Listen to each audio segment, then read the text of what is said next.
Beleza, vamos falar agora sobre a autoprotólise da água. Primeiro de tudo, o que é essa autoprotólise da água, também chamada por vezes de autoionização da água, né? Basicamente, a água, ela espontaneamente, ela é capaz de sofrer quebra. Ela espontaneamente, né, sozinha, ela sofre dissociação. Vou mostrar a reação aqui para vocês. Vou pegar aqui o pincel. Então a água, ela sozinha se dissocia em H+ e hidroxila. Ela espontaneamente sofre esse processo aqui, ó. E esse processo é regido por um equilíbrio. Esse equilíbrio é chamado de KW. KW, até esse W verda da água em inglês, né? Water. Por isso que é chamado de KW. O KW, ele, como todo equilíbrio, ele considera os princípios do equilíbrio heterogêneo. Ocorre que a água pura, ela é sempre líquida. Já os íons são dissolvidos em água, são aquosos. Já falamos anteriormente que sólidos e líquidos puros não são considerados no equilíbrio. Logo, a expressão do KW fica produto sobre reagente, mas o reagente não entra, então só fica concentração de H+ vezes concentração de OH-, hidroxila e hidrônio. Fica assim, concentração de hidrônio vezes concentração de hidroxila, nada mais que isso. Isso é o KW da água. Ocorre que o KW ele sofre influência da temperatura, a influência da temperatura está demonstrada aqui nessa tabela. Lembrando que vocês não precisam decorar disso, né? Isso vai vir no seu texto base se for exigido numa questão. Mas basicamente, quanto maior a temperatura, a gente observa que maior também é o KW. A influência não chega a alterar a ordem de grandeza, que sempre fica na ordem de 10 elevado a menos 14. Mas, tá aí, por exemplo, água a 80 graus Celsius, o KW é 23,4 vezes 10 elevado a menos 14. Quanto maior a temperatura, maior a dissociação. E por que isso é importante?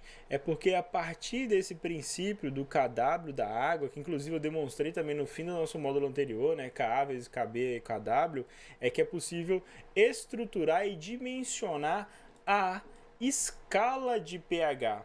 A escala de pH é proveniente disso, totalmente proveniente disso.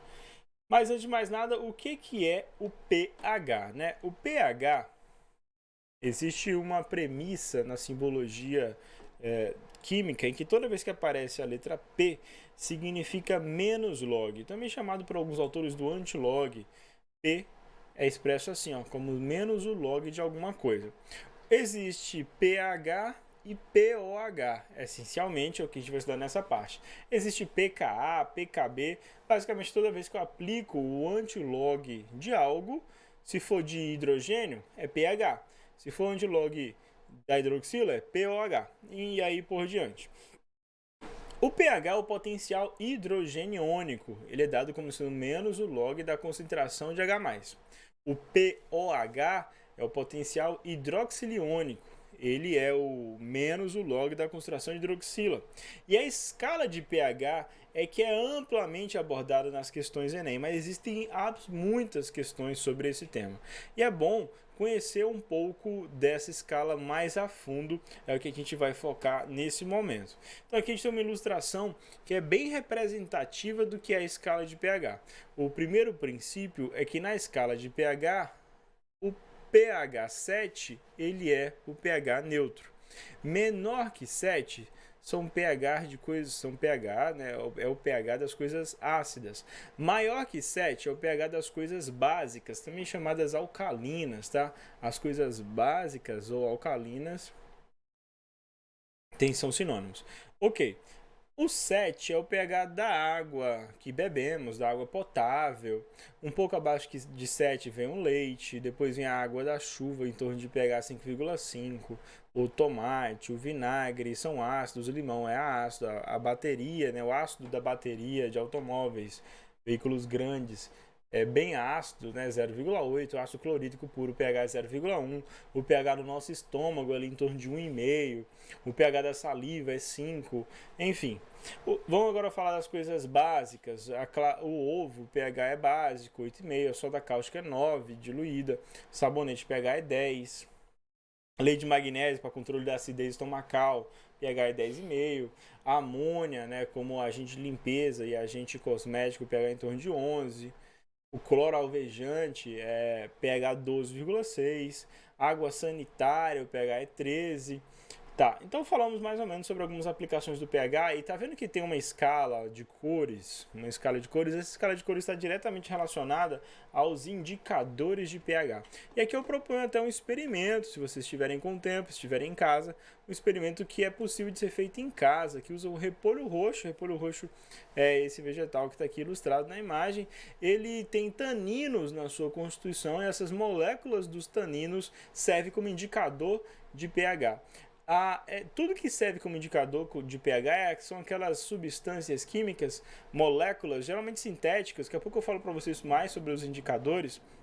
Depois a gente vai para os cálculos, mas são moléculas que, conforme muda a presença dos íons hidrônio H+, ou muda a presença dos íons hidroxila, ou H-, muda a coloração. As moléculas elas se deslocam, né? Muda de interface, muda de estrutura. Às vezes tem uma ramificação no carbono 2, a ramificação muda de lugar. Às vezes tem uma parte mista na cadeia, torna-se toda aberta, enfim. A molécula muda conforme muda o potencial iônico do meio, e aí a resultado disso é que visivelmente a molécula ela muda de cor. É isso que é visual. No caso desse experimento que eu estou mostrando para vocês, vocês precisariam pegar então o repolho roxo, picotar em alguns pedaços menores, colocar para ferver, jogar mesmo em água quente, deixar lá fervendo, depois filtrar, pronto. Aquele caldo, aquele extrato do repolho roxo é riquíssimo em taninos e vocês poderiam fazer experiências, né, colocando aquele caldo em diferentes itens do seu domicílio mesmo e observar a mudança de coloração. Se você colocar aquele caldo no cloro, no hipoclorito, né, no cloro que se usa em casa, vai ter uma coloração em torno lá de 10, 11, vai ficar meio esverdeado. Aqui a gente tem a ilustração das colorações possíveis de serem atingidas com esse experimento. E esse experimento e essa prática, que é amplamente utilizada, pelo menos pela Base Nacional Comum Curricular, é amplamente aplicada no ensino médio, cai muito nas questões, tá? Então por isso que vale a pena fazer esse teste aí quando tiver um tempinho em casa. Beleza. E o repolho roxo ele serve como indicador do pH, a gente conheceu a escala do pH aqui, né? Por isso gradiente de colorações, porque conforme os indicadores pode dar diferentes cores para aquele meio. Observe que o foco é sempre em pH, mas existe também pOH, eu acabei de citar isso para vocês, né? Inclusive o pH, que é o potencial hidroxiliônico. E existe uma relação ainda entre pH e pOH que eu vou falar já já. Deixa eu só terminar de falar sobre os indicadores. Aqui, essa tabela, esse quadro resume os principais indicadores ácido-base que vêm sendo utilizados. Inclusive, é bem importante que vocês conheçam pelo menos a fenolftaleína, que é esse que eu estou destacando aqui. Está escrito em inglês, tá? Mas a fenolftaleína, enfim, você não precisa decorar o nome, mas é bom conhecer de ter ouvido falar dela. A fenolftaleína, ela não muda de cor em meio ácido. Aqui então temos o pH, né? Para a esquerda são o pH do meio ácido. Para a direita é o pH do meio básico, acima de 7. A fenolftaleína no pH ácido, ela é incolor. No pH básico, ela fica rosa, fica um rosa bem marcante. É um indicador muito importante.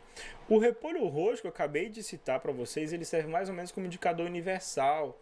Ele tem esse gradiente de colorações aqui, muito parecido com o de um indicador universal sintético, né, feito em laboratório. Outro indicador importante é o metil orange, né, ou alaranjado de metila, alaranjado de metila. Fica vermelho em meio ácido e fica amarelo em meio básico. Temos também o azul de timol, fica rosa em meio básico. Perdão, fica rosa em meio ácido, fica azul em meio básico e amarelo em meio neutro. Olha só, nesse caso tem 3 gradientes de coloração, é muito importante esse tipo de indicador porque ele deixa mais precisa ainda a avaliação. O azul de bromotimol, que é esse, fica amarelo ácido, fica verde em meio neutro e fica azul em meio alcalino. Esse azul de bromotimol também é muito utilizado na indústria, inclusive mais que a fenolftaleína. Recomendo que conheçam, busquem vídeos um pouco mais sobre isso. Dentre o conteúdo de indicadores é o que mais poderia talvez ser cobrado de vocês. Aqui o vermelho fenol já é menos importante, ele tem gradientes de cores muito breves, não é tão utilizado não. Beleza, então falamos sobre a lógica do pH e agora eu vou falar para vocês sobre as relações que existem entre pH e pOH. Eles possuem importantes relações. Já que a escala vai de 0 a 14, a soma de pH com pOH resulta em 14. Então aqui uma relação importante, ó, pH mais pOH é 14. Por meio dessa expressão é possível converter pH em pOH. Mas outra coisa que talvez nesse momento vocês estejam se preocupando é, putz, então é o menos o log de algo, pH é menos o log de uma coisa, eu vou ensiná-los a fazer a manha para calcular o pH e o pOH fazendo essa lógica aí do log sem usar logaritmo, que eu sei que ficar fazendo logaritmo na hora da prova é um saco. Eu vou fazer isso na segunda parte dessa aula.